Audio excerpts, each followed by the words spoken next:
Ang mabuting balita ng Panginoon, ayon kay San Juan.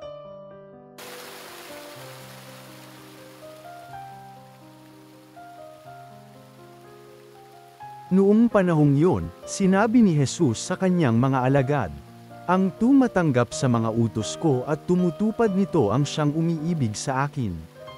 Ang umiibig sa akin ay iibigin ng aking Ama, iibigin ko rin siya, at ako'y lubusang magpapakilala sa kanya." Tinanong siya ni Judas, hindi ang Iscariote, "Panginoon, bakit po sa amin lamang kayo magpapakilala ng lubusan at hindi sa sanlibutan?" Sumagot si Jesus, "Ang umiibig sa akin ay tutupad ng aking salita, iibigin siya ng aking Ama, at kami sa kanya at mananahan sa kanya. Ang hindi umiibig sa akin ay hindi tumutupad sa aking mga salita. Hindi akin ang salitang narinig ninyo, kundi sa Amang nagsugo sa akin. Sinabi ko sa inyo ang mga bagay na ito samantalang kasama pa ninyo ako.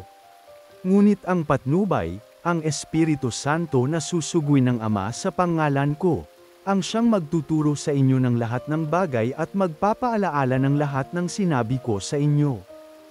Ang mabuting balita ng Panginoon.